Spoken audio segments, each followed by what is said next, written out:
took some notes for this Raw. I'd like to share them with you.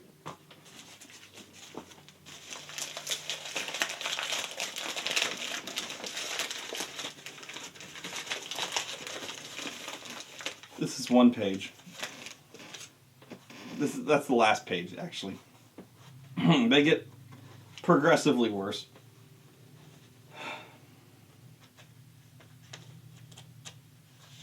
Oh, I'm sorry. Over the course of the first week, I didn't take notes, so I only took I scrawled down some notes from the first week. Just all right, because a lot of these notes are kind of redundant, so I've kind of mashed together the last two Raws, but really I'm talking about this Raw this past Monday. Okay. My favorite moment. All right. You know what makes me so fucking mad? The part I fucking lost my shit. This fucking Intercontinental title shit. Fuck! Fuck all of it! Losing my fucking mind with this fucking bullshit. I don't, this whole fucking thing, you know what? This was like the last fucking thing on this is what I wrote. This whole thing is horseshit. For weeks now, they've been building this fucking thing up. They started off with Dean Ambrose and Bad News Barrett. Okay, they had a decent little thing going on. All right, and then I don't even know what the fuck was going on. They did a thing where Ambrose, steals the belt from Barrett. That's always stupid. Anytime there's a thing where the guy steals the title belt from another guy, you're screwed. The angle's stupid. You're always fucked. Okay, then it got way fucking dumb. Because then everyone got involved. And they turned it into a complete fucking farce. Alright? So they just, you know what this became? I call it the Intercontinental title clusterfuck. They turned it into a ladder match because not only did Ambrose start stealing the belt, everybody started stealing the belt. I don't know who got involved first. I think it was Daniel Bryan, even though he was like the last guy officially announced for the ladder match. But like, they started like doing this thing where everybody was stealing the belt like it was a fucking Daffy Duck sketch. You know, Wabbit season, Duck season. Fucking crazy. But this whole thing centers around R-Truth. R-Truth is the focal point of this goddamn fucking stupid match. And the curse, the fucking curse, the albatross that is the Intercontinental fucking title. I don't even kick the belt in the fucking sewer. Why the fuck are you fighting over this? Run! Run as fast as you fucking can from this goddamn belt. You know what this match is? It's the get everyone on the WrestleMania card get as many people on the card as possible match. It's this and the tag team turmoil match where we got like 4 tag teams going for the tag team championships in one match. Why? No reason. There's a reason, and they tried to justify it as having a log jam in the tag team division. How did they justify this? By basically just having every tag team beat everybody. Like, so they just had every tag team beat Tyson Kidd and Cesaro, because that's how you get the champions over, is you have every team beat them. and then you have the champions beat them so they get their heat back. So nobody gets over. But with the Intercontinental Championship, no, you just have everyone beat the champion. Which is what's happening here. So the past fucking month and a half, you've had Bad News Barrett be the champion, and he has not won a single match in 2 fucking months. To the point where, I believe a week ago, he loses his match against fucking Ambrose, I think. He loses his match, and I'm not even shitting you, Booker T goes, Ambrose is 0 for 6.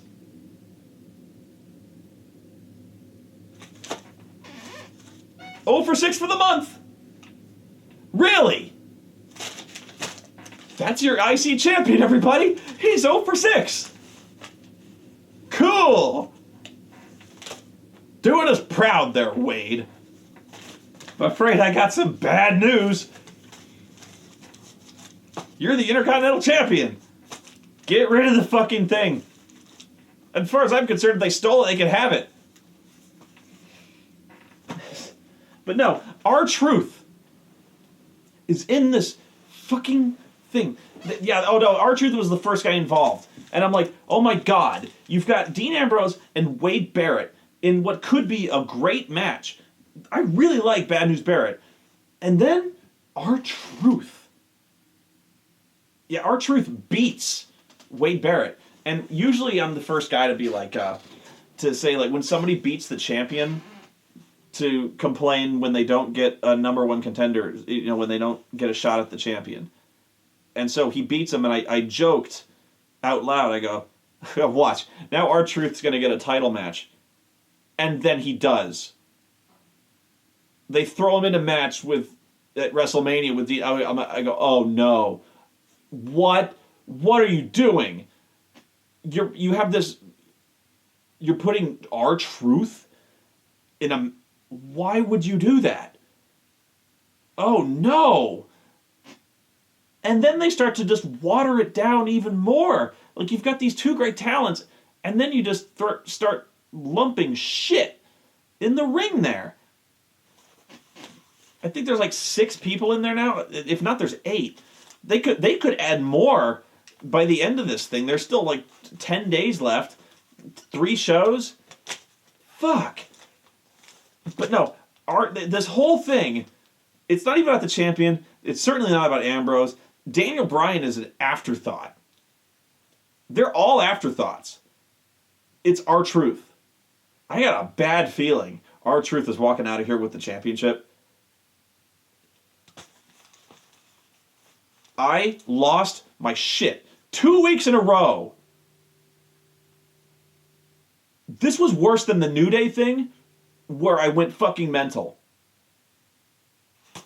Because this went on way fucking longer for 2 fucking weeks. They start having these fucking matches. Okay? And they put R-Truth on fucking commentary. And they must think he's fucking hilarious. And he's not. I don't know what the fuck is going on. But they do this thing. He's not doing the little Jimmy thing anymore, okay? He's doing this thing where he's stealing the belt. They've turned him into like a fucking cartoon character. They've turned him into like this, I don't know if you call it a stereotype or a caricature of a black man, but they've turned him into like this caricature thieving black dude who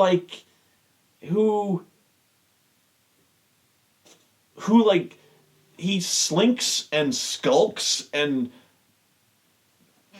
like acts all, his eyes are all wide, and he's like, who, me? I ain't done nothing. I'm all innocent. I ain't got no belt. I ain't done nothing. Ooh, you know, and he's talking in a really exaggerated, goofy fashion, in in a really exaggerated voice, and his eyes are always like bugged out real wide, like like when Samuel L. Jackson like bugs his eyes out. He's not yelling, but eyes always like you can see white all around in his eyes, and he's talking like he's insane, and he just at no point do I know what he's talking about. He jumps from topic to topic like a madman. And I'm trying to figure it on commentary what the fuck he's talking about. And I'm trying to watch the fucking match, and it's useless. Because, for one, the match is inconsequential. It doesn't mean anything. And the match is good. What's going on in the ring is good, but I can't fucking pay attention to it because R-Truth is talking like a moron, and the camera keeps cutting back to the commentary desk because apparently McMahon, whoever's in the fucking production truck, thinks it's so fucking hilarious to watch R-Truth and his bugged fucking eyes stealing the fucking title belt and him playing dumb and getting everyone's name wrong and thinking that's fucking hilarious and then playing innocent when everyone's directly accusing him of stealing the belt and him plainly having the belt in plain sight. Who, me? I didn't steal nothing. I just found this. I found it in a garbage can. I didn't take nothing, officer. Me? If you think I'm being offensive, trust me, he's doing it worse. I can't even explain it. It's like somehow they put R-Truth in blackface. What the fuck?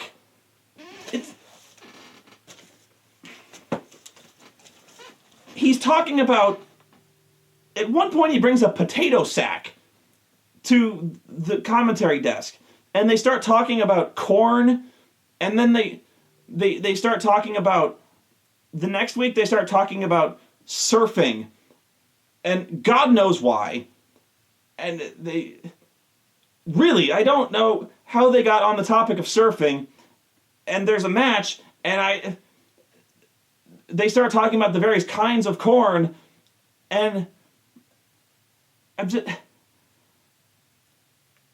this random fucking topics, and they just don't shut up, and it's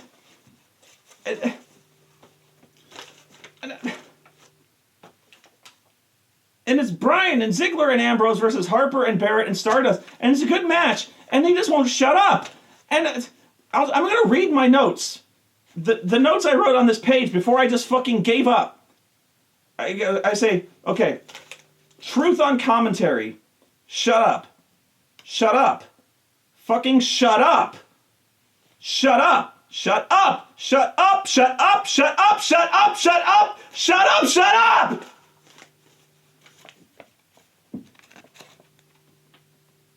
And then I crumpled up the paper and gave up. Because my pen broke.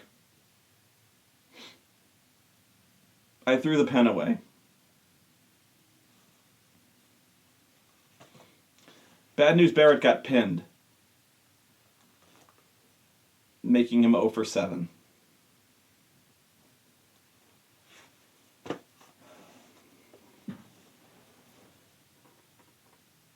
Then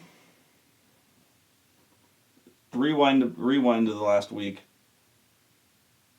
Truth steals the title belt and he puts it in his potato sack. And the commentators find this hilarious. And they proceed to explain to us that R-Truth put the belt in the potato sack, which R-Truth has. And he starts to escape through the crowd with the potato sack, which has the Intercontinental title belt in it. And Wade Barrett, who goes after R-Truth, who has the Intercontinental title belt in a potato sack, the commentators explained to us. And he demands the potato sack from R-Truth, who has the title belt. And so R-Truth says, okay. And he hands over the potato sack, which has the title belt in the potato sack, the commentators explained to us. Again. And R-Truth runs away. And Ambrose Barrett opens up the potato sack with the Intercontinental title belt in it that R-Truth stole. But it's not the Intercontinental title belt. It's a fake Intercontinental title belt that was in a different potato sack that R-Truth also carried to the ring. The commentators explain, because it is fake. And then R-Truth holds up the real Intercontinental title from the real potato sack and laughs, and it's funny. And Wade Barrett is left holding a fake Intercontinental title belt from the second potato sack because R-Truth brought a second potato sack with a fake Intercontinental title belt that he gave to Wade Barrett instead of giving him the real potato sack with the real Intercontinental title belt, because R-Truth still has the real one. They explained to us.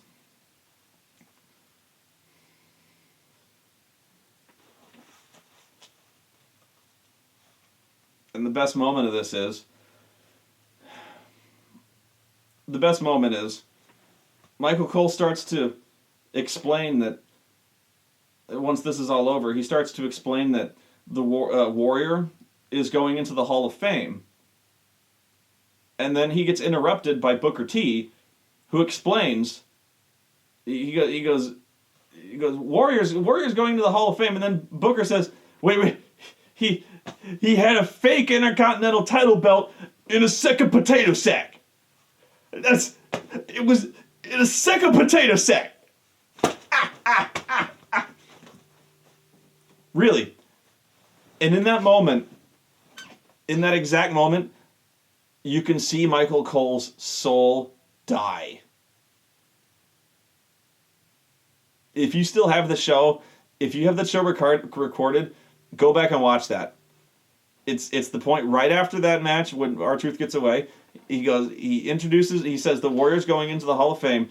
Booker interrupts him, and Cole just goes, I'm sorry, I'll try to do it again. He goes,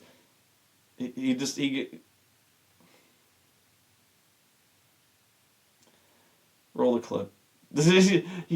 He's like, the guy, it's only one of the most popular and important superstars in the history of the WWF who died tragically last year.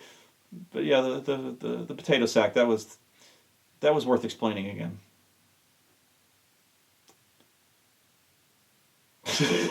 that was the look. My soul died long before that.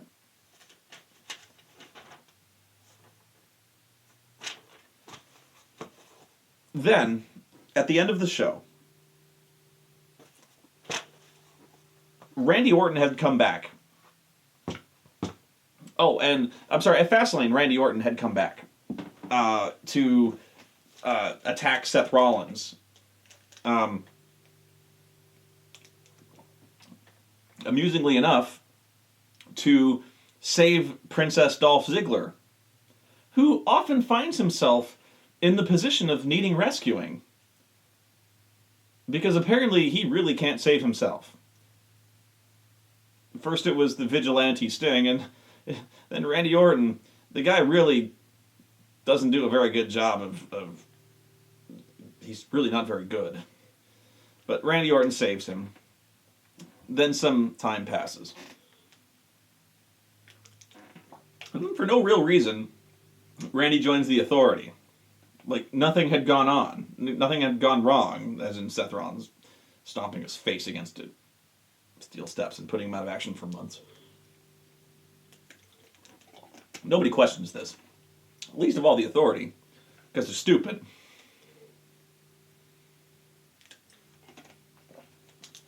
But apparently this did play into the storyline. Weirdly. So, eventually, Randy gets in the ring with the rest of the Authority, and he just eventually just like, not breaks character, but he gets in the ring and he just removes his mask, so to speak, and goes down the line telling them how he's going to just murder all of them. Like, he calls like J&J Security little bitches, and he goes right up to Seth and he's like, I remember what you did, and I'm gonna tear down your entire support structure, and I'm gonna beat the shit out of you. And he goes, I'm just fucking with you. I was, you know me, I'm always joking around, and Seth's like, this guy always fooling around. Everybody calm down. You know this guy. He's just everybody. Let's go backstage and have some funyuns. And so they'll, because yeah, Randy Orton's big time joker. That guy, yeah, stupid. So at the end of the show, the last match of the show, they're doing this thing where it's a 2-on-1 handicap match against Roman Reigns, and sure enough, Randy Orton's waiting for the hot tag, and he leaves him hanging. And Seth Rollins gets killed. Or does he? Then Randy Orton swoops in for the kill, or slithers in for the kill. Viper. And he starts to beat the shit out of Seth Rollins. For 3 hours. And he beats the crap out of him, and he beats the crap out of him, and he beats the crap out of him. He makes Seth Rollins beg and cry and weep and just cry for mercy, cry for his mother, beg Elvis for help. Nobody will help him. And it culminates with him getting RKO'd to the fucking table. Okay. Well, I guess we don't need to see WrestleMania. Another example of shitty booking. Randy Orton just got his revenge. You don't do this.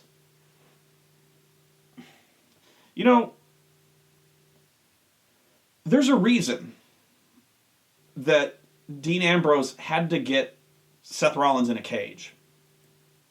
It's because he kept running away. Now, I didn't really like the fact that he kept running away so much from even the slightest odds.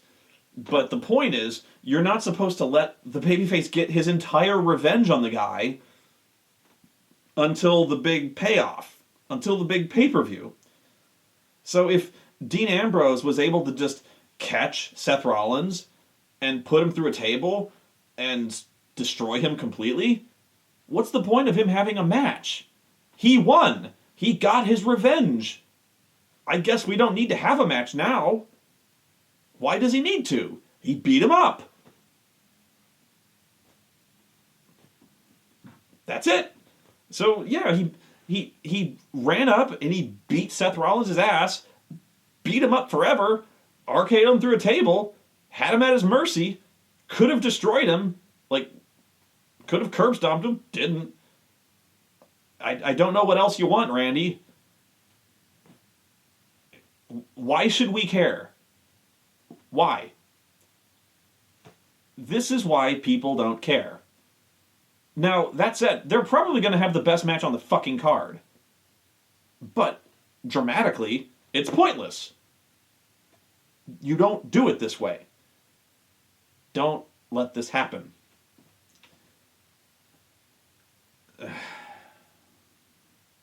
Am I wrong? By the way, the very next week, Seth Rollins, not selling any of it. He's not limping, his neck doesn't hurt. He got RKO'd through a fucking table and beat up for 20 minutes through the audience. He's fine. I would think he would have a sore jaw. Usually, it used to be getting, RKO'd through a table might have some minor soreness in the back. I guess not. Consequences. Could there at least be some consequences to this stuff? It's like they're cartoon characters. I can't stand this. I can't.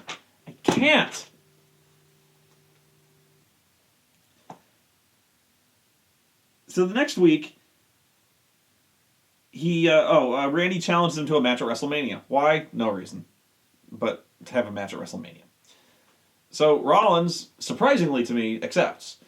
If Randy accepts a match tonight on Raw in a totally not a trap rules match.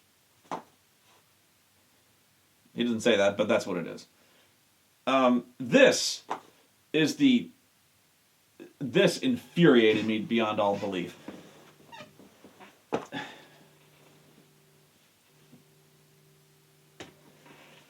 The entire show, Randy accepts. The entire show, 3 hours of it, is about Seth Rollins' support structure. You know, he's got like 5 guys who back him up and bail his ass out of matches, who are his heavies, so to speak. So when he's in trouble, he's got all these guys who can interfere for him, beat people up for him, you know. So he's got this massive network of guys. So, you know, everything is going his way, usually. He's perfectly safe as long as he's got these guys behind him. So the entire show is about, you know, because of his dickishness, his assholishness, and the interpersonal problems between the various people in the authority finally coming to a head, it's all falling apart.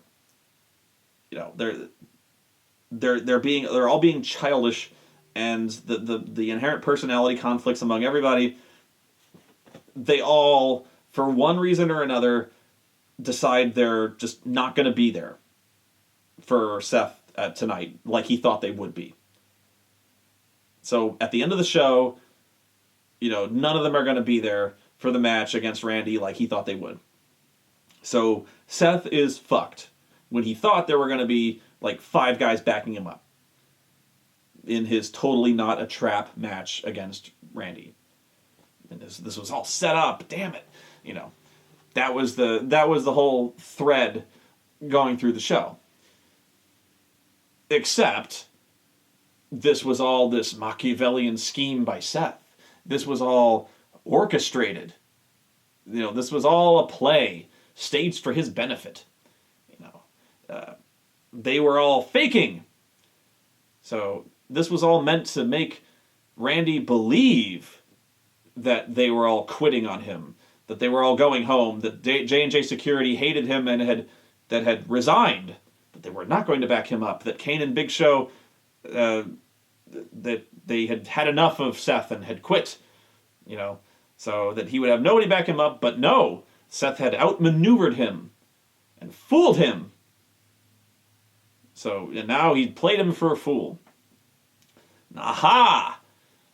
Now who's stupid, Randy? And you know, I'm smarter than you think. I'm the architect behind the Shield, and I can outmaneuver you too. You know, you thought you were so smart. You thought you were so smart playing me. You know, when you beat me up and taking away, you know, my support last time. Well, it took you 3 weeks. It took me 3 hours. Ha ha! Here's the problem. It didn't matter. You went through all this trouble for no reason. Like Seth challenged him to a totally not a trap rules match, which was obviously a trap. He's like, I challenge you to a match tonight, Randy. He puts his arm around the 5 guys backing him up, and they're like,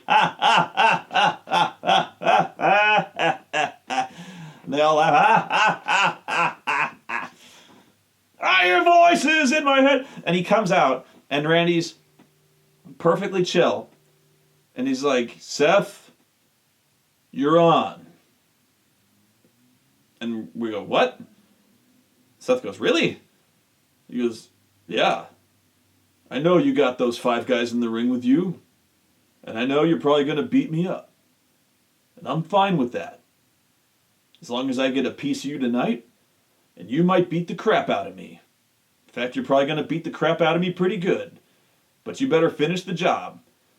Because at WrestleMania, I'm going to end you. If you know, he's like, at WrestleMania, I'm going to get my hands on you finally, and that'll be the end of you, too. So, here's the thing. Randy knew it was a trap, at least in the sense that when he accepted the match, he knew that there were going to be 5 guys ready, willing, and able to essentially outright jump him as soon as the bell rang. He was okay with that, and he was still willing to get in the ring anyway. So why did he feel the need to trap him? He's like, there was no point. So he takes the match, and then he proceeds to put on this elaborate play to where all his backup is disappearing. Well, that's a bonus, but Randy was still willing to get in the ring with you, even if you had all your guys. So when he comes out and he goes, guess what, Randy? I have all my guys anyway. Randy's like, okay, I was fine with that before. He doesn't actually say that. We're supposed to think like, wow, Seth really outmaneuvered him. And I'm sitting there going, we are literally at the same place we started the show at. Nothing has changed. If you might as well have just had the match at the beginning of the show. You wasted all this time. You've deliberately wasted our time. Why did you bother? If it was something like, if Randy came out and said, "Do you think I'm stupid? Do you really think I'm going to get in the ring with you with all those guys in the ring, ready to beat me up? I'm not an idiot, Seth. I'm not going to get in the ring with you with those fucking clowns around. No, I'm not going to accept your match." And something like that. And then, Seth goes, "Well, I guess you're not going to get your match then at WrestleMania."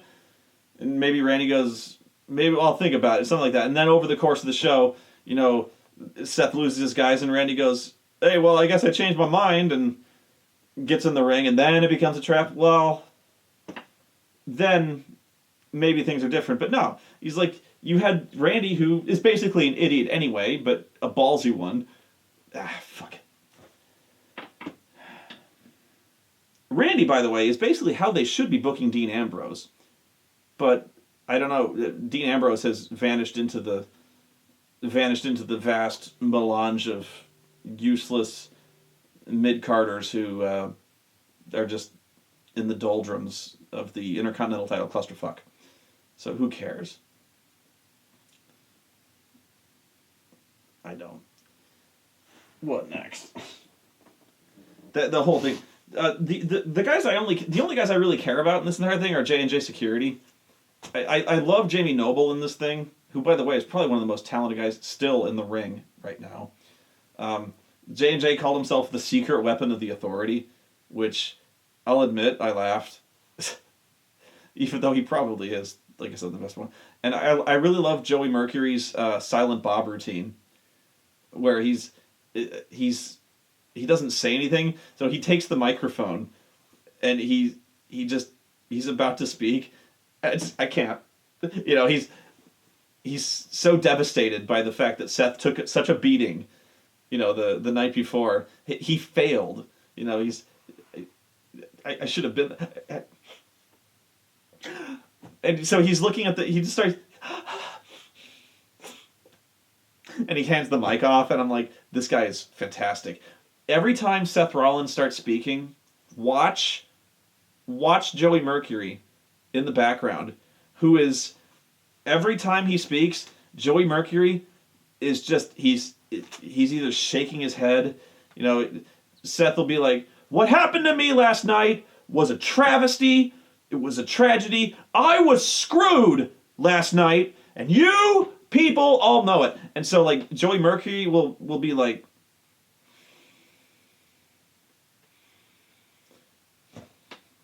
the guy, the entire, if the TV were muted, you could read the entire story of the show on Joey Mercury's face. You'd be like, because,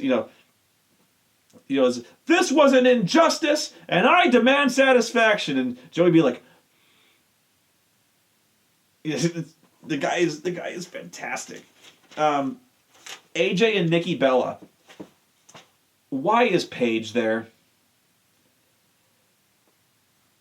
I've always said the only two characters you can choose from when you're a woman on the Raw roster is you're crazy or you're a bitch. I'm sorry, but that's like those are the only characters you're allowed to have when you're a diva. So the only thing I can think of is that the Bellas are the bitches and AJ and Nikki are crazy. So by default they have to team because you're either on team crazy or you're on team bitch. That's all I got. Even though that AJ and Nikki or AJ and Paige I think still hate each other, or are they lesbians now?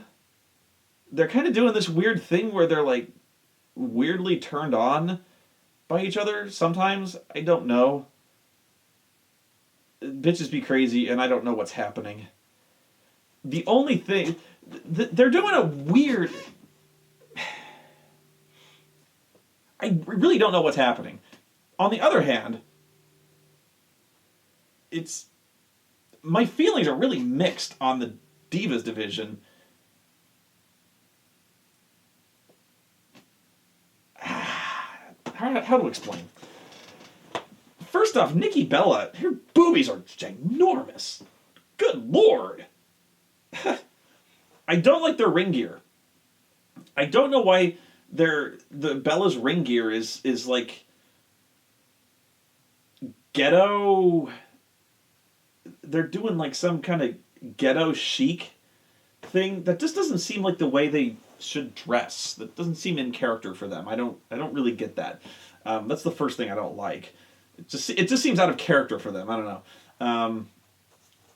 The second thing is I find Nikki Bella's. She has two finishers. One is a torture rack drop. I'm not sure what they call it the rack attack. I'm not sure what the actual name of it is. It's a torture rack that is like a backbreaker, but there has to be a different name for it. But her first one is basically like a Lex Luger forearm. I think it's a roaring elbow, really. Very Japanese move, but it's a knockout elbow that they don't really name it. They don't have a name for it, but yeah, she blindsides them with a roaring elbow, which is a knockout shot. And I'm like, where the fuck does this come from? So Nikki Bella has knockout power? I'm not saying she can't have that move at all. I was stunned when all of a sudden she does this fighting a spirit roar and then goes ah and then does this roaring elbow type thing and then knocks AJ the fuck out with a forearm, and it looked good. You know, it looked like it would not. The way she sold it and the way AJ bumped for it, I was like, wow, that forearm knocked her the fuck out. Fine. But I was going, it seems strange coming from Nikki Bella. You know, that's the sort of thing that comes from. It seemed weird. Usually you have to have the Lex Luger plate in your forearm to justify the forearm knockout shot. I was like, so wait, does Nikki Bella train in martial arts or something? I didn't understand that. Like I said, I'm fine with it, but usually one has to explain why all of a sudden you have a forearm knockout shot. I'm sorry, I keep repeating it, but yeah, it seemed a weird finisher to me. RKO beating. Oh yeah, I was going on about how the RKO through a table was shitty booking because we've seen Randy get his revenge, which is the same way with John Cena and Rusev. This fucking feud.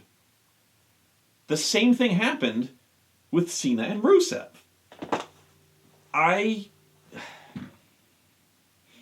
We don't need to see this one either. We've seen how it ends too.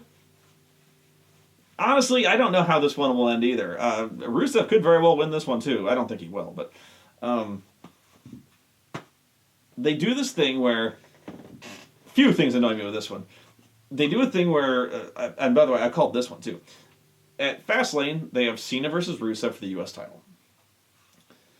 And in the end, for the first time ever, by the way, Rusev acts like a heel, kicks Cena in the nuts, and puts him in the camel clutch and makes him humble to the point where Cena passes out. And the ref stops the match, calls for the bell. Rusev wins by submission. And they make this, the commentators to this very day have made this a huge deal. Huge. JBL will not shut up about this. He goes, I never thought I'd see the day that John Cena would submit, Michael. I never thought I'd see it. And King and Booker and Cole keep going, he didn't tap out, John. He submitted, Michael. It goes down in the history books as a submission. I go, this is one of those technicality things that's so stupid. They call it win by pinfall or submission, right? It's a submission if you lose while in a submission hold, right? So Cena passes out while in the accolade, or the acolyte, as he calls it. But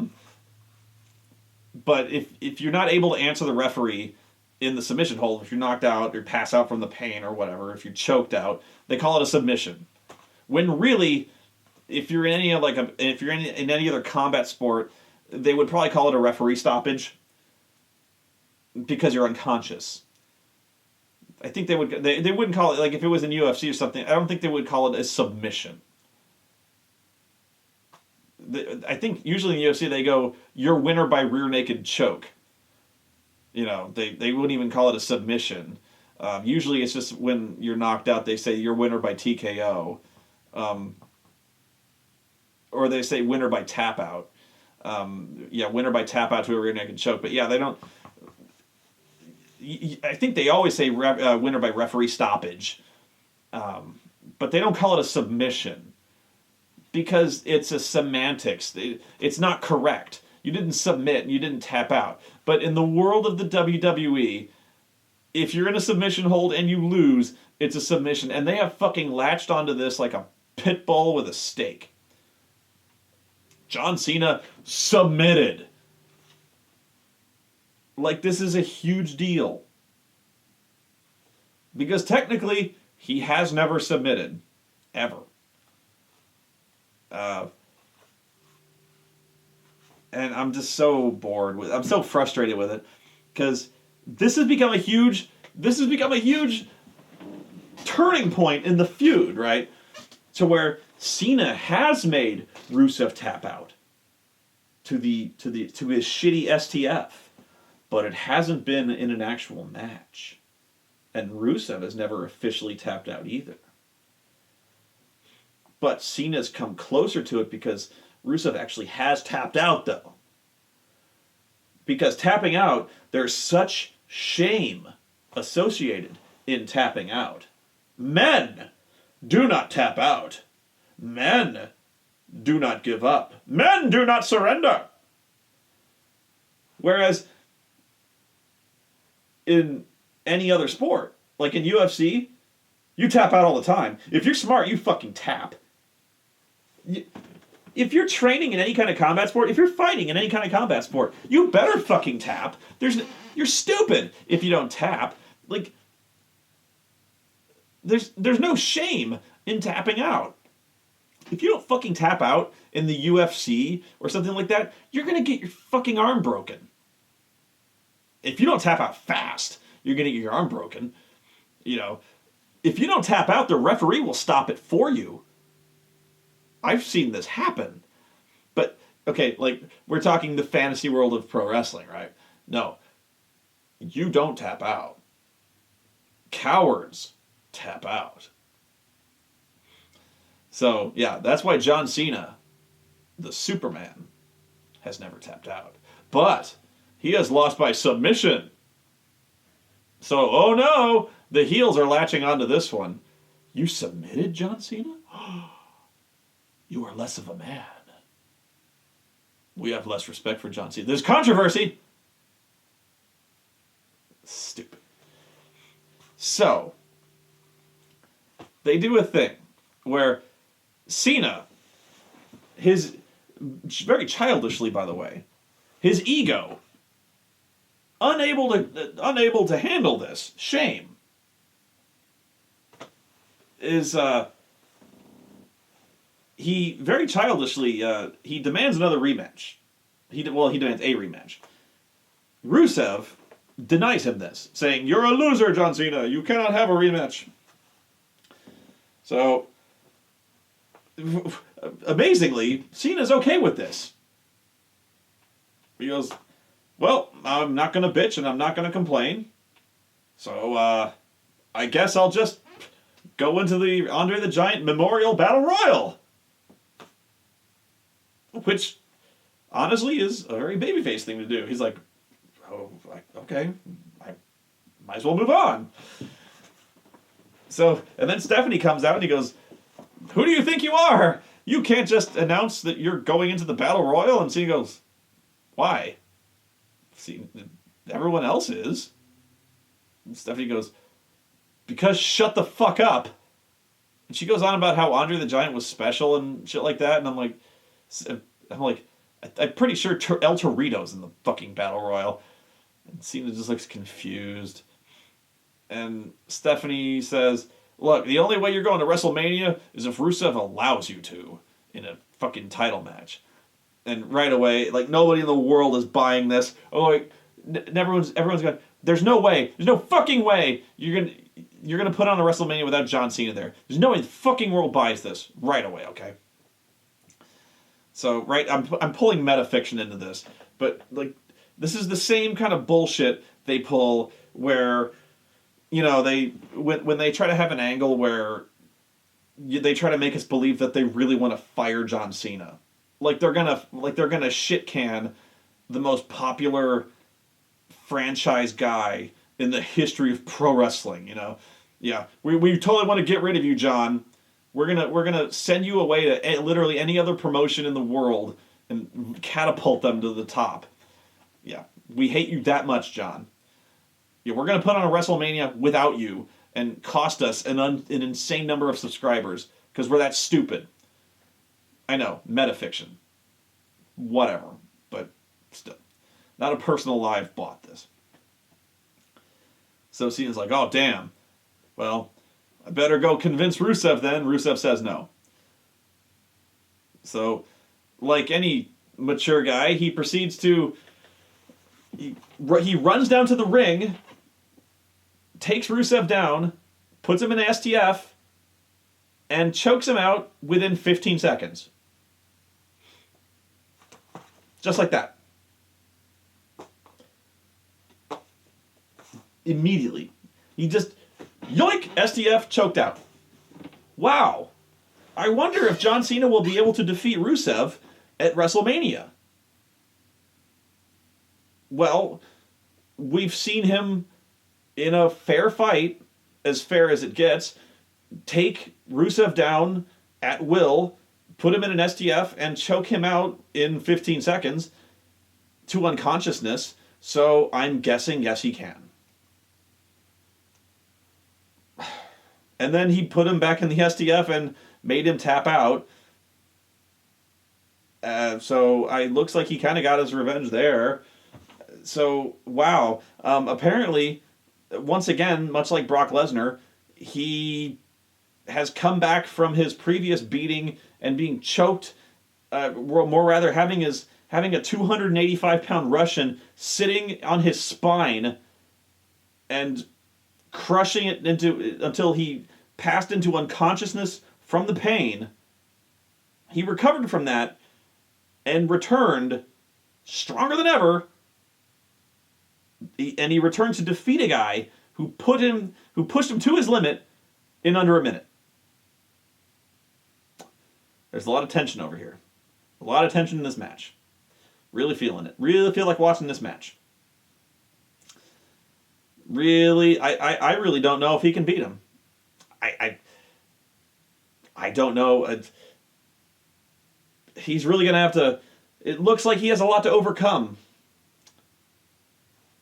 Cena's the plucky underdog here. And man...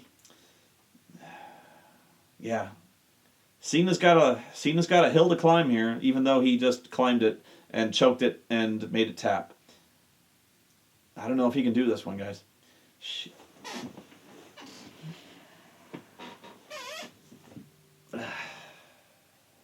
This is not how you do it. Man. And that's before we get into the whole the inherent. We always have to do something like this, right? The bullshit jingoist thing at the contract signing, in which this is destined to be. This is going to go down in history as one of the all-time worst, funniest segments ever.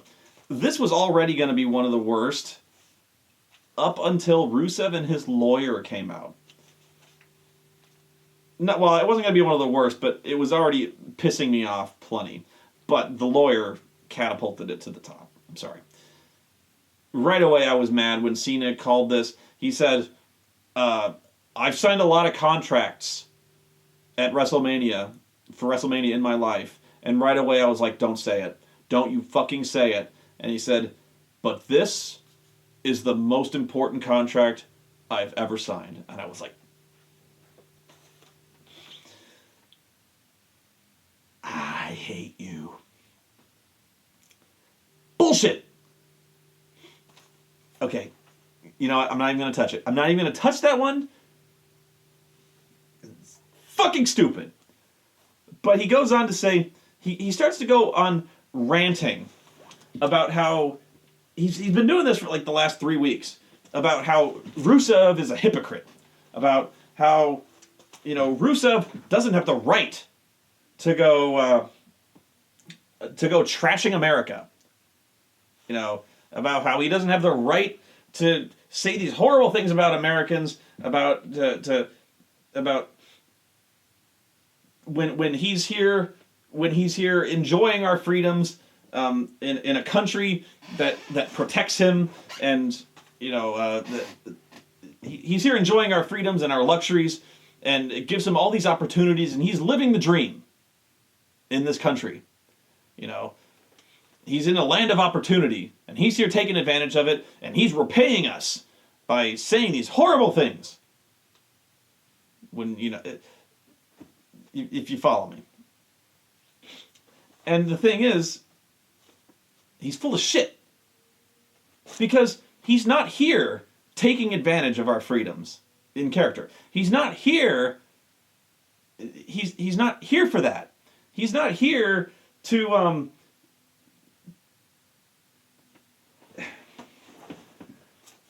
he's here to dominate. He's here because he's an athlete. He's here to compete. Imagine if this was a real sport. He's here for the same reason that one would go to the Olympics, say. He's not here to enjoy the luxuries of American democracy. He's not here to enjoy civil rights. He's not here to enjoy...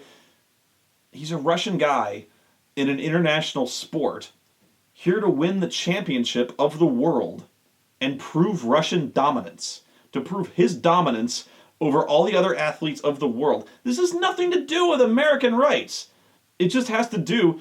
The only reason he's here in the United States is because you don't tour in Russia. He's not enjoying our freedoms. He's only enjoying our freedoms, so to speak, is because he has to be here.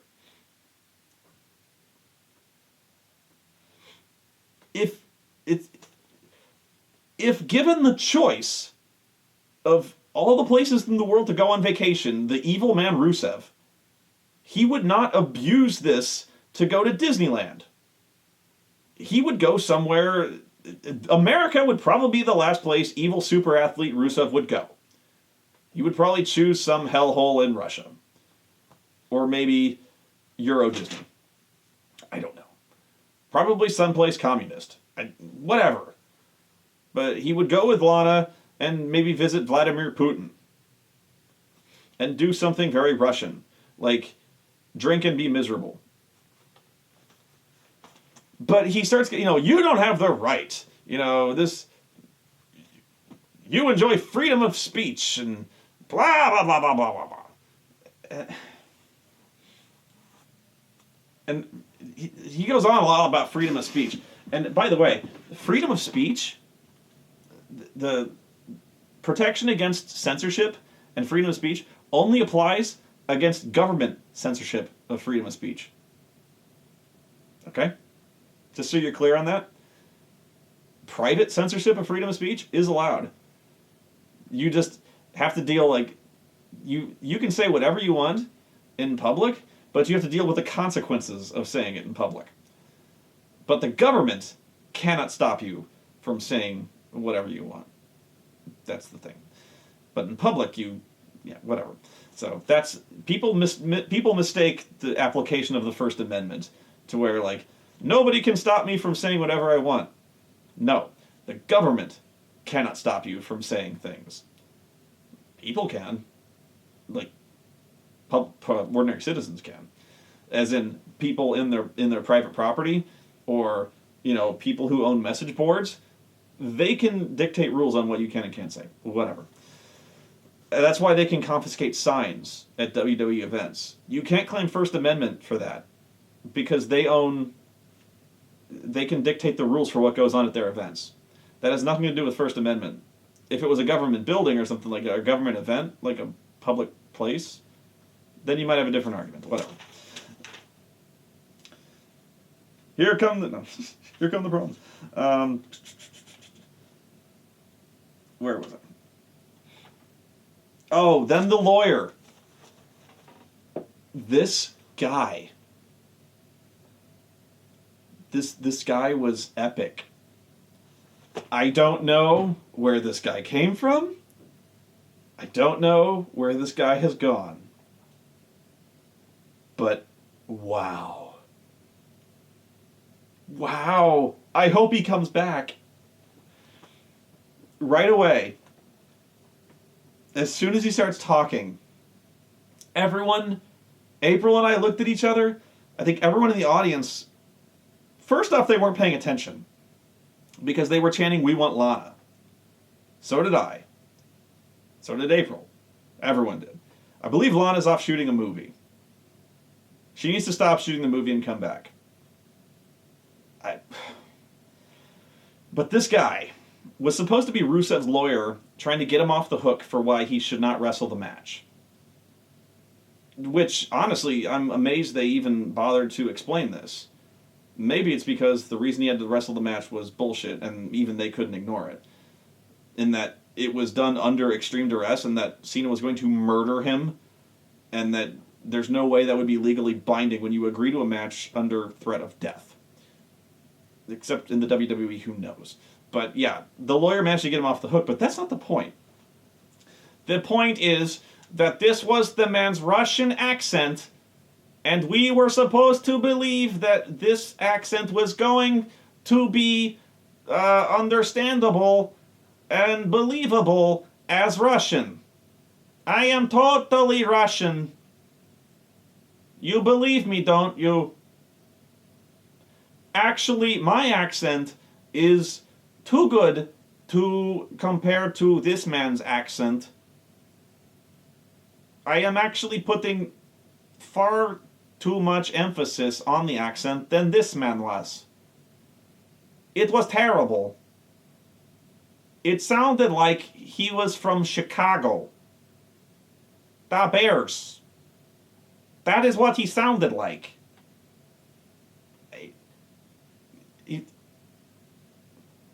It sounded like he was a stagehand, or he was someone who worked in catering, and they went back and asked, who can do a Russian accent?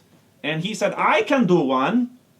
And they said, really? And he goes, yeah, I used to be in a high school drama class. And they went, really? And someone else from catering said, I've heard it. He's very good. And then they went, well, okay, here is the script. You will go out with Rusev and read the script, and you are the lawyer. And he goes, okay. And he read the script, and he was fucking horrible. And it's like they didn't even ask him to recite any of the lines before he went out in front of the audience. What the fuck is wrong with them? What the fuck were they thinking? How did this happen? Did nobody even audition this guy? Like, let's hear what you've got. Let's do a rehearsal before we let you on the international television and make an ass out of yourself and completely torpedo this entire angle. Because he did. We had, whether you liked this story or not, many people did. Many people are very much behind the USA and Russian storyline, even though Spoony hates everything. Many people like it. Okay? But until this bullshit happened, and then it became a laughingstock. Nobody could focus on the crap that was being said because the guy that was saying it was fucking hilarious. Nobody at all asked him to even say a sentence in Russian of this crap. Instead, they just let him go out there and say these things about Rusev, who should not be in this match.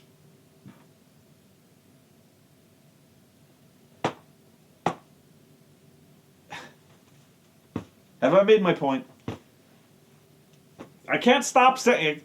It has now become my voice. It was so bad that the crowd started laughing. And here's where what I didn't get was the commentators not only started laughing. At first I thought they couldn't help themselves because it was like, but then they started openly destroying the guy. Like making fun of him. Openly questioning, like, where did this guy come from? What kind of accent, like saying, what kind of accent is that? Is this guy for real? I think Bradshaw said something like, what community theater did they get this guy from? Openly savaging this guy.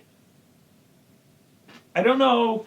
Whenever that happens, whenever the commentators start openly destroying a guy, openly burying him on commentary, or openly just shitting on a match, they never do that. But when they do, that's Vince McMahon in their earpieces, losing his fucking mind, and telling them to do that. It's, so Vince McMahon had to be going batshit. Just going like, what the fuck is going on? What community theater did they get this guy from? Say that! Fuck this guy! Say that! You know, God damn it, say that! Say, what community theater did they get this guy from? I think he just like, he figured that, I think he panicked and figured he had to save this somehow. And so by just making it a farce that it would diffuse it somehow, maybe by at least acknowledging that the voice was stupid, that it would become less of a joke. You know what I mean? That acknowledging the guy had a nasally stupid voice, we would at least acknowledging that they knew it would be it was still pretty fucking stupid. I think it was a mistake. I think they should have just barreled ahead and pretended like they didn't. Because now what's the implication here? Is the implication now that Rusev hired a fake Russian? Because that's what they've implied. Like, Bradshaw's going, what community theater is this guy from? Cole is going, what kind of accent is that? So, what are you saying? In character now, are you going out of character in saying that, or are you saying in character what has Rusev done? I don't understand you now. I don't. This was weird and hilarious and fucked up, and honestly, they're probably never going to talk about it again. And probably next week they're just going to get a second guy to be his lawyer. Although, I don't know if I hope that's true or not. The troll part of me does, but I don't know if the troll part of me is bigger than the adult part of me anymore. One day they're going to have a match. We'll see who wins. But Rusev, they agreed. The match was off. But Rusev agreed to have the match if he was allowed to read a prepared statement. And so Cena was like, oh, wait. Well, Cena agreed, and so he read a statement which was really kind of dumb. It was really underwhelming. Usually Rusev's remarks are a lot more cutting than this. But he read a statement about how America's weak and stupid. He just said stupid a lot. You know, how we're gonna collapse, how we're frail, we have no soul, and our stupid nation is gonna fall on its stupid face. He said the word stupid a lot. And we're stupid. And the whole time Cena's stripping off clothes. He's ripping his shirt off and we're gonna get naked and fight as men do, and throwing his shit around. He's going all Ric Flair. He should have really elbow dropped his own shirt, because that's how you fight as men do. Is you get naked and you elbow drop your own clothes. But no. Eventually he signs it with a big swibbly line and he flips the table and leaves. But I want to go back to Cena's rant before about how he's ranting about how Rusev's enjoying all of America's liberties, and the second thing that I found funny was he says he gets misty-eyed. He goes, every day I have to look at our fighting men and women, and I have to look them in the eye and tell them that Rusev is our United States champion. Well, don't tell him that! Why do you tell him that? Do you routinely go up to our soldiers, look them in the eye, and just go, Rusev is their United States champion? Why do you do that? Does that just come out of nowhere? Do you grab the soldier by the shoulder and be like, Rusev's the United States champion. I'm sorry. And just walk away? Or like, I really appreciate your service to this country, but Rusev's the U.S. champion. And just leave? And does the soldier go, look really sad, and then sign up for another tour, or doesn't sign up for another tour and just goes home? I like to think. Here's what I like to think. Okay, there's a VA hospital. All right, this is a brief sketch. VA hospital, soldier, landmine wound. This is gonna be dark. Soldier in a coma, landmine wound, no arm, face all burned. Beep, beep, beep, beep. Cena comes in. See his wife. What happened? What happened? Oh, Cena, Mr. Cena. My husband, he just came back from Afghanistan. There was an IED on the road. He just lapsed into a coma, but he so badly wanted to see you. He's your biggest fan.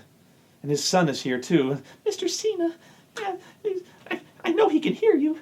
Maybe hearing your voice, maybe that'll bring him out of his coma. I'll see what I can do. Sir, I can only imagine the courage that it must have taken for you to go to Afghanistan and fight ISIS and Al-Qaeda and cross the ocean and face death every day. But just know that I'm pulling for you and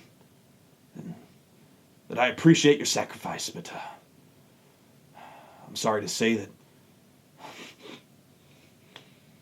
Rusev's the United States champion.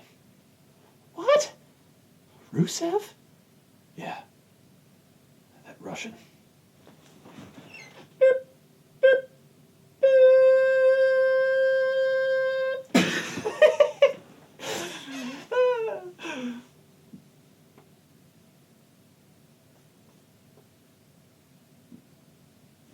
Scene? So don't tell him that. Lie. Okay. You know it breaks their hearts. You know it breaks their little hearts to tell the kids with the ass cancer that Rusev is the United States champion, because he represents all of you.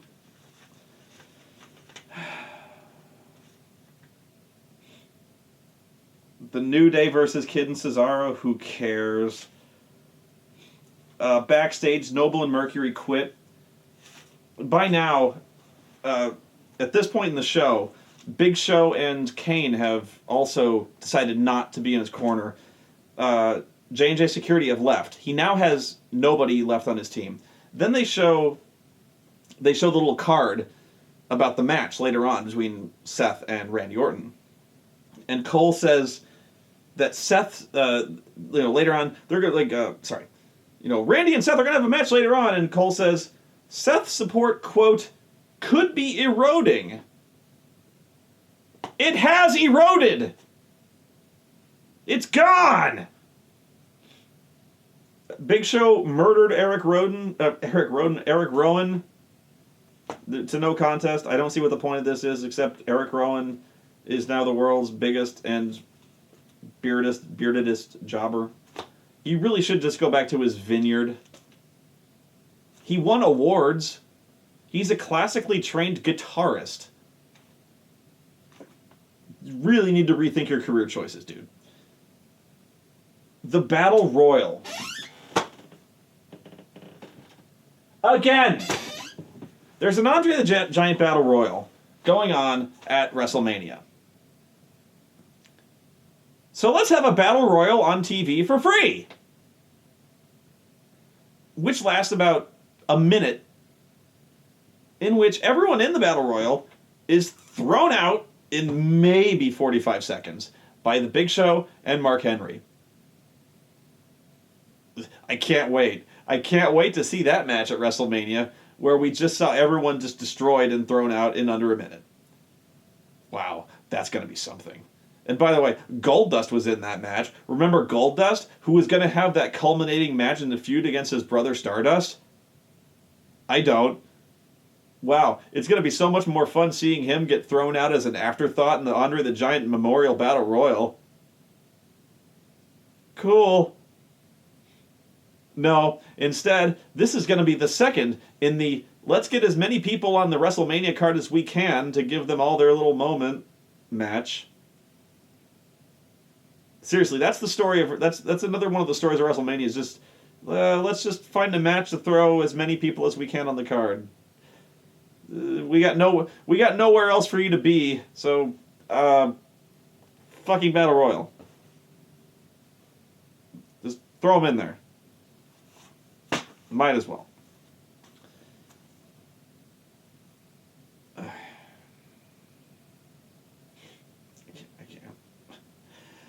Everyone gets eliminated except Mark Henry. Then Curtis Axel, and Jesus Christ, this fucking guy. This, I guess maybe I shouldn't complain too much that Curtis Axel, for the first time in his fucking career, has any kind of enthusiasm or character. I hate to say gimmick, because I don't like gimmicks. It's stupid, though. He does this thing called Axel Mania. You know what? Fuck him. Fuck this gimmick. It's stupid. He does this thing where he poses like Hulk Hogan, because that's fucking new. But his thing is that he still claims he's never been thrown out of the Royal Rumble. Which was funny the day after the Royal Rumble, when we all were making a thing on Twitter about how he never entered the Royal Rumble and he was never eliminated. It was funny at the time. Then the next day he shows up on Raw and he says, I was never eliminated from the Rumble. Makes a big deal out of it. Then Dean Ambrose immediately comes out, throws him over the top rope, and says, you're eliminated now. But then he keeps coming down to the ring, claiming he's never been eliminated from the Royal Rumble. And he keeps showing a clock displaying how long he's technically been in the Rumble, even though he was just eliminated by Dean Ambrose. He's a heel, he's delusional. Let it skate. Whatever. But he starts doing this thing where he's like, tweet your support for me, #AxelMania. It sucks. Nobody's doing it. This whole thing is dead in the water, but he's trying his best. So, this is the only thing anyone gave a shit about. As mild and as squeak-worthy of a shit as it is, the whole time Curtis Axel's been outside of the ring this entire Rumble. Battle Royal, I mean. So Mark Henry's the only one left standing. Curtis Axel sneaks inside, tries to dump Mark Henry out. People go, ah! And then Mark Henry just turns around, throws him outside, and he wins. Oh well, so much for that. Thus ends Axelmania. Then JBL says one of the stupidest things I've heard this week. He says, but he's still in the Royal Rumble, Michael. How? Look, even if he hadn't been eliminated by Dean Ambrose, he just got thrown over the top rope. He has now been eliminated from every Rumble. He was eliminated from the Battle Royal and, at the same time, eliminated from the Royal Rumble. It was a double elimination! Like, what? Bradshaw, what the fuck does it take? I know he's a heel, but you're stupid! Paul Heyman. It's ironic that the best segments on the show now is the talking segment with Paul Heyman. It's just about the only thing worth watching. Because Paul Heyman is the best thing on the show. He's, without a doubt, the most charismatic guy to come around in the company in years. I don't know what they'll do with him once Brock is gone. They, in fact, may not do anything with him, which will make the show infinitely less interesting to watch, as infinitely uninteresting as it is right now to watch. But, he is the only thing that has kept Brock afloat in his significant month-long absences, putting him over. When he beat The Undertaker, there is no one else around who could have built up the legend that is Brock Lesnar, who put over the magnitude of his beating The Undertaker the way he did, who builds up the mystique and magnificence of the beast, Brock Lesnar. You have to say it that way, because he is not Brock Lesnar. He's bigger than that. He is more than a man. He's a beast. Okay? The way he speaks of them. The way he speaks of him, the way he's elevated this guy. You know, you speak of this man as if he is more than a man. You know, he manages this guy as if he was serving a god, a beast god. You know, this guy he's only gotten better, and he makes you want to see the match, which, my God, he is the only thing making you want to see this match, which is saying a ton. I can't even go on about it.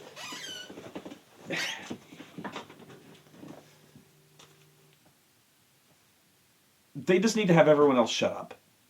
Roman Reigns is no good. On the mic or otherwise. People are trying to make excuses for the guy. They're like, well, they've stopped giving him comedy. Well, he's much better now. And he is.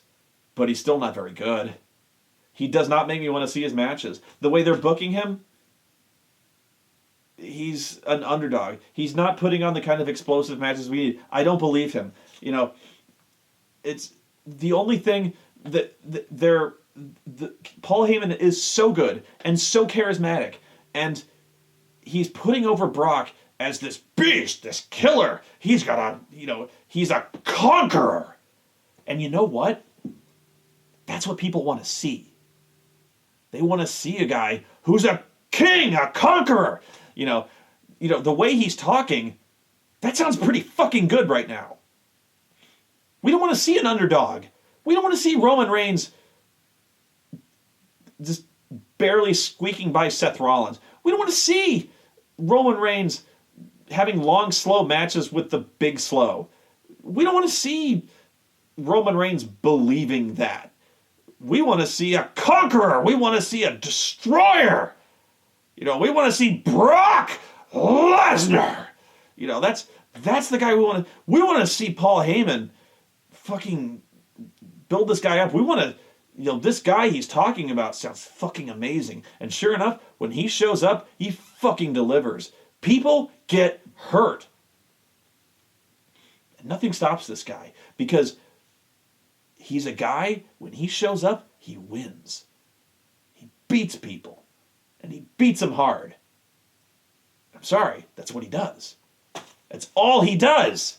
And he will not stop until you are dead. And who knew it? Who knew it? People like other, like wrestlers who are badass. They like The Undertaker because he won. He beat up people. He was an American badass. They like Randy Orton because he beats people.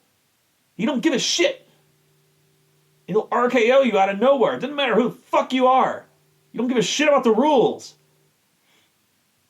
They like Brock Lesnar because he'll fuck you up. Turns out people like guys like that. When they're wrestlers, they like wrestlers who beat people up. They don't like people who just kind of squeak by. They like smaller guys who do that, they like smaller guys who overcome their deficiencies, who overcome, perceived deficiencies with skill and smarts like that. But, right now they want to see a dude who just, they want to see a dude like Brock Lesnar. And so when they're talking about a guy who can just run roughshod over these losers, who can really, because this, I'm not making fun. I'm not being a jerk here. When you look at the landscape, the Royal Rumble was a survey of 30 guys, of 30 losers, of all of whom were on the same level, who all just beat each other batting 500 or less. Who one guy wins one week, one guy wins the other week, just all of whom just beat each other one week and the other guy wins the next week, just trading wins, all of them. And the WWE thinks that elevates them all when in fact it just brings everyone down to the same level. Nobody, the cream does not rise to the top anymore. Everyone just goes flat. So nobody stands out. They're all losers. That's why nobody's over, except a very few people. So we look at this Rumble. This Rumble was so boring because we don't care about anybody. We didn't want to see anybody win. Except one guy. The one guy we were excited about. The only guy who could inspire any kind of emotion in us. Because he's so good. And he's the one guy who brought us anything we hadn't seen before. Or the one guy who brought us anything exciting, rather. You know? He's the one guy who was kind of ours. You know, the guy we made. Or the guy we helped along. The guy we chose. The guy who wasn't chosen for us. You know, instead we felt manipulated. Instead we've got these losers. And we know they're losers. You know, every one guy after another comes out, and we just go, oh, that guy. Oh, the New Day with their boring fucking music. Oh, that guy. Oh, fuck. Primetime players. Oh, shit. Every time somebody else came out, we were like, you know. We would really like, so when Paul Heyman is talking about a conqueror, a guy who, you know, he's talking, this was kind of a silly notion, but, maybe Brock Lesnar is going to walk out of here with the WWE Championship and unify it with the UFC Championship. He's going to take this wherever he damn well pleases. And so people are starting to cheer with that one, you know. Maybe that's not such a bad idea. Him getting the fuck out of here, taking this thing away from these losers, or maybe he'd like to stay here and conquer all these fucking losers. It's not a bad idea. Sounds good to me. Sounds like this company could use a guy dealing out some pain until there's some better competition comes along. You know? Worked for WCW and the man called Goldberg, you know. Simple enough, you know. So I really liked the thing where, you know, a while back it was there was some technical difficulties with Paul's microphone where it kept cutting out. I like how they've made that like a thing to where it seems like somebody is cutting his mic at least once during every segment, and he's kind of dryly amused by it now. It annoys him, but it's always going on when it's he's about to say something not inside, but when he's starting to make threats. You know, when he starts talking about, you know, I'm going to unify this with the UFC title, which is silly, but, you know, when he starts talking about how he's threatening how he's going to leave, and Brock is going to leave, and no one can stop him, and then, you know. So this is like the third week it's been going on, and so they cut his mic finally, and I was really hoping. He says this is really getting old, you guys, but instead of cutting my microphone, whoever's in the production truck cutting my microphone, it's really cute, but instead of doing that, I'd really rather somebody try to come out and take this microphone from me, because whoever's doing that would not only have to deal with me, they'd have to deal with Brock Lesnar, and then we'd see how much, you know, how the balls they have to do that. Instead, they're sitting there in a production truck like a coward, you know. So when his mic cut out this week, I was really hoping that he would just kind of have a little smug look on his face and be like, okay, all right, well, I did warn you last week, and now you're going to reap the whirlwind. And then they would cut over to the production truck where the director of the show, who is in, you know, control of cutting the mic, is waiting, and then have Brock deliver an F5 to the production truck, not the director. He picks up the truck and F5s the entire thing. And then the show goes off the air.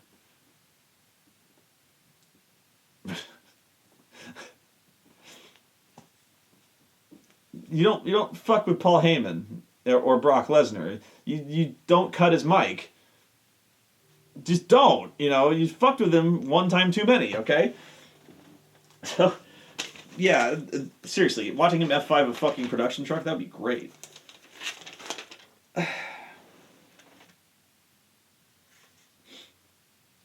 The Ryback versus the Miz. This goes back to the fucking Sandow thing. Finally, they've pulled the trigger on Sandow breaking up with the Miz, or rather, Miz breaking up with him. I so didn't care. This should have been over months ago. The only thing I have to say about this is the Ryback is gigantic. No, the Ryback is grotesque. There is... That guy has traps bigger than my fucking head. And I'm not sure... You know what? I'm not sure I'm exaggerating. Really, I'm really not sure. That guy has... His traps are fucking enormous. That guy has traps the size of... That guy has traps the size of at least fucking footballs.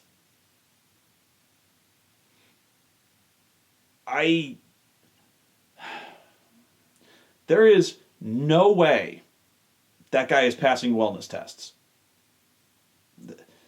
That guy is a walking...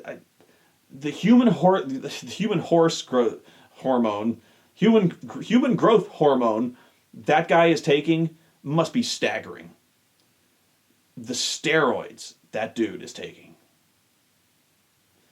That guy is so jacked up, it looks like his skin is about to rip.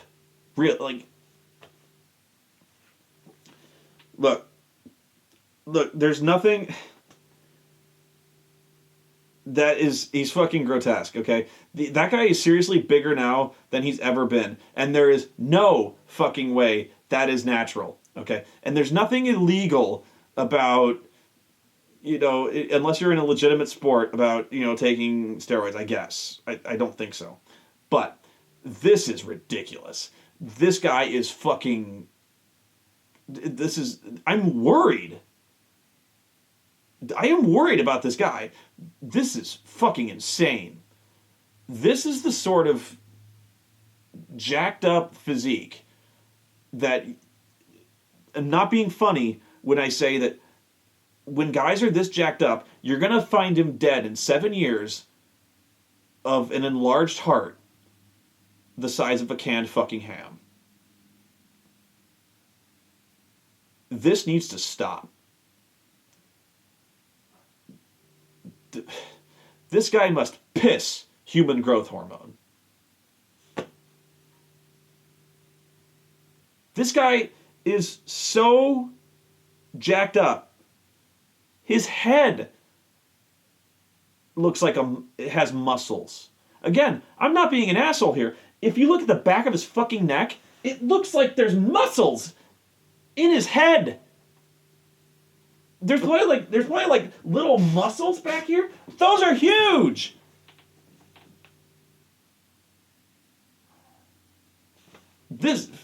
Wow. No, Feed Me More is right. The amount of protein this motherfucker must go through. They must have to back up a Wonder Bread truck to his mouth. And just consumes one every day. Fuck. They've got to stop this. Seriously, there's no way he passes any kind of wellness test. If they had him do a piss test right now, I guarantee you the fucking lab machine would explode into green flame. There's no fucking way.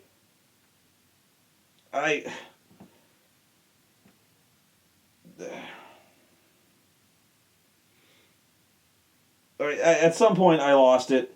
At some point here there was another R-Truth on commentary thing. I almost... Yeah, that's where I started taking my notes. I lost my mind. They're doing like a four-way tag team title match. In the last, let's get as many people on the card as we can match. weird match. Maybe I can't complain too much that they're getting new teams on the fighting each other that aren't the Usos versus Goldust and Stardust.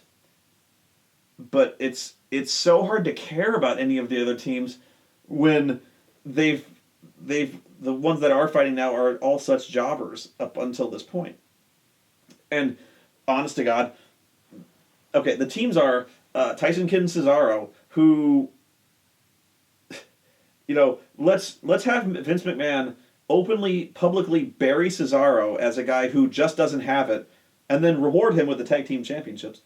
But Tyson Kidd and Cesaro versus Los Matadores versus, fuck, it's great that I can't even remember, The New Day versus, it might have been the Usos, but I believe one of the Usos got a serious arm injury. Can't remember. Doesn't matter. Who was it? Fuck. Now I can't remember. Anyway, it's like a 14 tag title match. Damn it. They might actually be replacing him. I think that was the talk. They might actually be replacing him with like primetime players. Very telling, by the way, that the Ascension is nowhere to be fucking seen. Right? God. I'm pretty sure that's a good thing, by the way. But it's really weird that all of a sudden the Matadors are in a tag team title match out of fucking nowhere at WrestleMania. These guys, up until now, were pre-show jokes. What kills me, and here's where I'm saying this is so hard to care, is that the New Day is here. The New Day,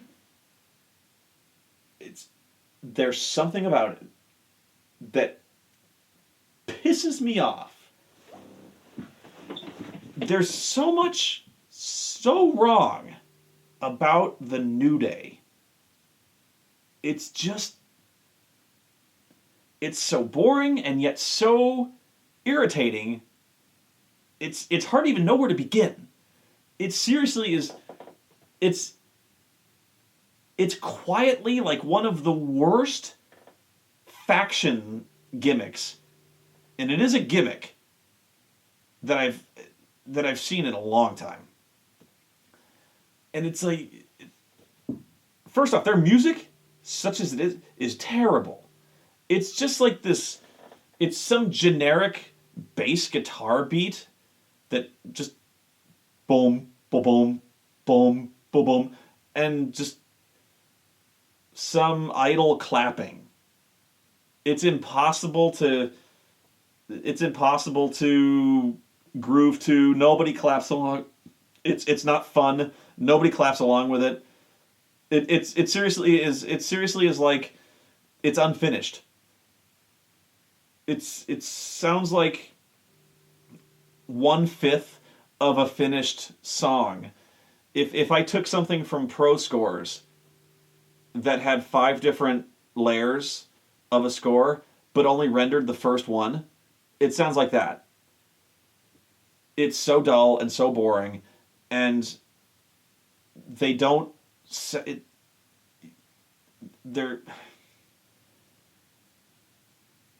You would think these guys are supposed to be stereotypical, like evangelical black gospel singer wrestlers. That's what they are. They're like really bouncy black gospel dudes who like to have fun, and they're always very happy. Who like to have fun, but that's the thing, is they're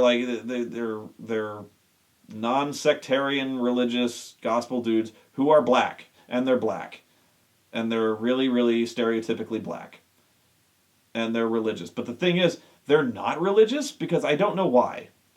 I guess they just don't have the balls to commit to a religious gimmick, and yet but they're obviously like a religious gimmick.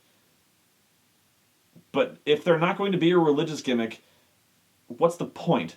Because they're clearly a religious gimmick. On their Titantron, they're a choir. There's a choir doing clapping shit. So what are they doing? They're just apparently, I'm serious. Apparently, they're just a bunch of guys who dress in periwinkle blue and clap and like to have fun. I'm serious. And there's some people who like to dress in blue robes and also clap. And you thought the Wyatt clan was weird. I have a fucking scarier cult for you, and it's called the New Day. I don't understand this. Like, when they first started out, they were clearly like a black gospel choir group of guys who for some reason like to wrestle. Trust me, I've seen gimmicks that made less sense. But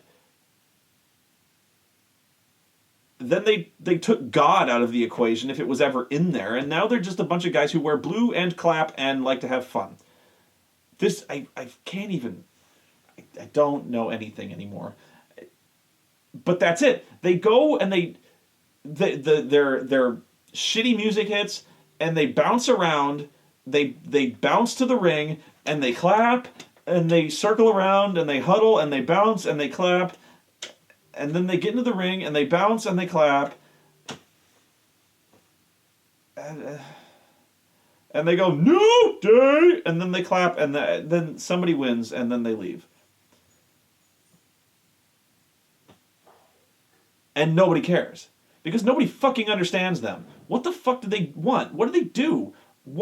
How are they having fun? In fact, they have an inset promo where they said, I think it's like Xavier Woods says something like,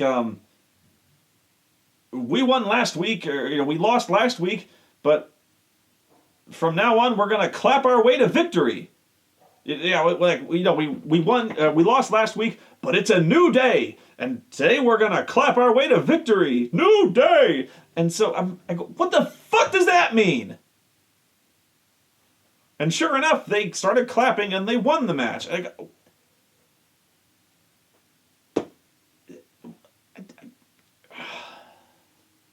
it's really maddening. You can do a religious gimmick.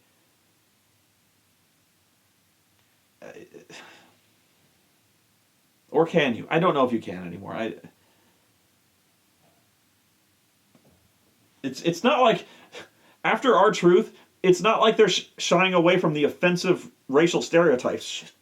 I'm losing my voice yelling about this crap. I think I'm done. I can't. Then yeah, Seth Rollins and Orton. Oh yeah, they surround Seth Rollins. Sprung the trap, which was never a trap to begin with. And then they're about to attack him, and then the lights go out, and the vigilante Sting appears with his baseball bat. And then for the first time, by the way, the vigilante Sting vigilantes, instead of just walking slowly towards the ring and staring angrily at somebody. Which is usually enough. But no, this time he had to actually get physical. And so they beat up the entire Authority with a bat and a chair and sends everyone packing. And their entire, Seth's entire evil scheme, which was unnecessary in the first place, failed. So not only did Seth have an unnecessary plan, apparently it wouldn't have worked anyway because the vigilante Sting was always going to bail him out anyway. So, this show sucks. It wasted all of my time. WrestleMania is also going to probably suck. And Roman Reigns is... he's not the guy.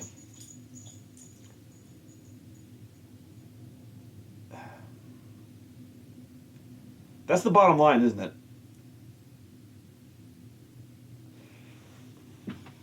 You know, he's not. I can see what they saw in him. It's you know they they they choose a guy to put to put their momentum behind, to be the guy who carries them into the next era, so to speak. John Cena's been the guy, so they're hoping to find the next guy. Roman Reigns, they're hoping is that Roman Reigns is their guy. You can tell. I don't think it's going to happen. He's not the guy. At least not anymore. It's not going to take. He's not, for one, I hate to say he's not good enough, because they've taken worse wrestlers and made them the guy. But they've done such a bad job presenting him. I don't think they can fix it. They fucked it up. You know. I hope I'm wrong. I do. I don't want to see anyone fail. I really don't. But it's looking at this right now. I could be proven a complete fool. I could be one of those guys who's the Dewey beats Truman guy. I hope I am. But it's just looking at it right now, man. This is shaping up to be like the weakest WrestleMania that I personally have ever seen, and I think I've seen pretty much all of them. Definitely the one I've looked forward to with the least enthusiasm. Unless, at least the least amount of genuine enthusiasm, Schadenfreude enthusiasm, I guess you could, unless you count that. But, wow. It's not looking good for Roman Reigns. And that honestly makes me sad. Because had they done this, they had so many chances to get this right. And it really is a factor of the WWE being completely out of touch. Of Vince McMahon being completely out of touch. I mean, from what I understand, he has an entire team of writers. There's too many cooks in the kitchen. They don't know what they're doing.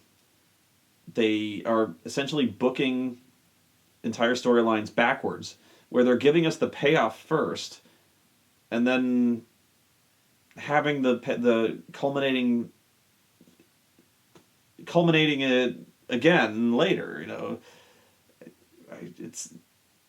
They don't know how to make guys look badass. It seems simple, right? If you want to make a guy look badass, have him beat people. But instead, they think it's enough to have a guy hold a golden shiny thing. Like, oh, well, Wade Barrett is going to be taken seriously because he has a belt. Clearly he's a badass because he has a championship. So beating him means something because he has a belt. Even though he's literally lost 7 times in the last 2 months and has won 0 times. So beating him must mean something because he has a belt. Even though they've thought this for years. They've thought, beating a guy with the belt is still significant. It doesn't. They don't know how to build a guy anymore. And they just haven't. But for some reason, the only guy they've gotten right, apparently, is Brock Lesnar. But the only reason they've got it right is because they keep him off the show.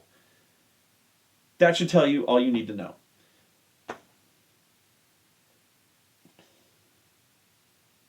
It's really sad that it's really sad. I can't go on anymore. I'm losing my voice because I've been screaming about this so much.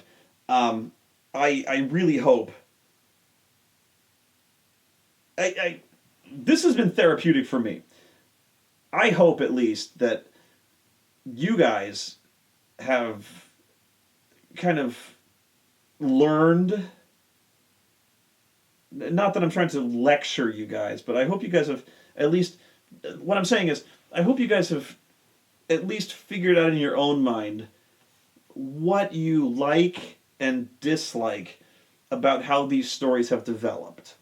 Because what I want you guys to do is, I always like fantasy booking in the sense, like, in your own, in your own head, how you would have done things differently. You know, because everyone has their own little fantasy booking, right? Everyone has, I would have done this differently. But I always like that. I always like hearing how people would have done this differently. There's a lot of Mary Sue going on that way, or at least not Mary Sue, but a lot of fanboyism that goes on there. But oftentimes, there is a lot of really genius storytelling that goes on when people are able to put the fanboyism aside. So, I've heard, for instance, like the WCW Invasion. I've heard some really, really great storylines coming out of that, with fantasy booking. Because that's one of the all-time epic fuck-ups. It could have been so great, and instead it just became this gigantic blunder. So, anyway, in terms of, like, Roman Reigns, I would actually be really curious to... There's so many better ways they could have handled that, right? I think one of the main ways that really could have turned things, that really should have done, is the mistiming of Daniel Bryan's return. And how they should have, when they should have handled it, how they should have announced it, all that. They should not have brought him back until after the Rumble. And they should have had him come in and announce that he would not be in the Rumble.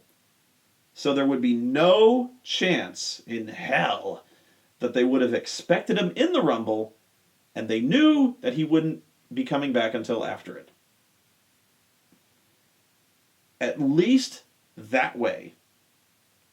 They wouldn't have expected him there.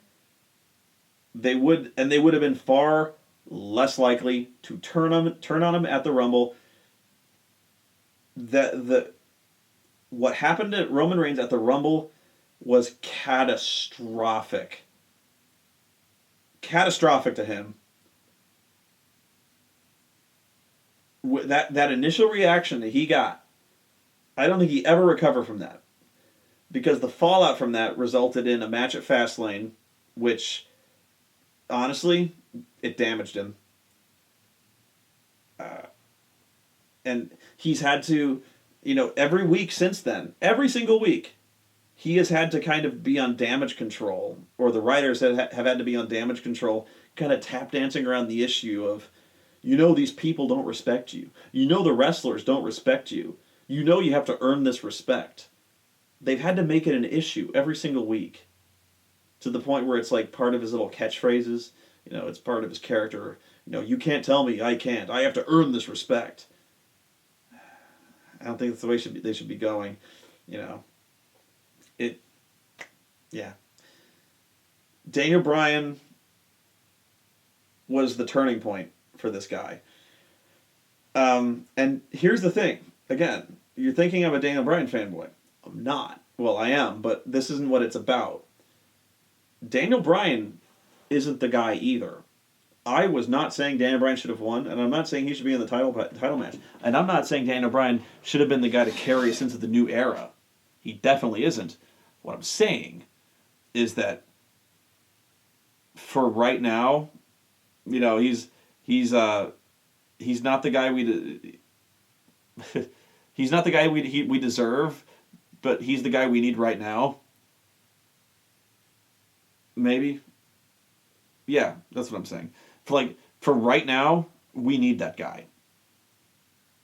Because Roman Reigns isn't that guy. Need to keep looking. That's it. So, I'm tired. I gotta keep setting up my studio. It's looking really good, though. The Counter Monkey studio is awesome. So, until next time, probably see me at WrestleMania. God help us. It's going to be a bumpy road there.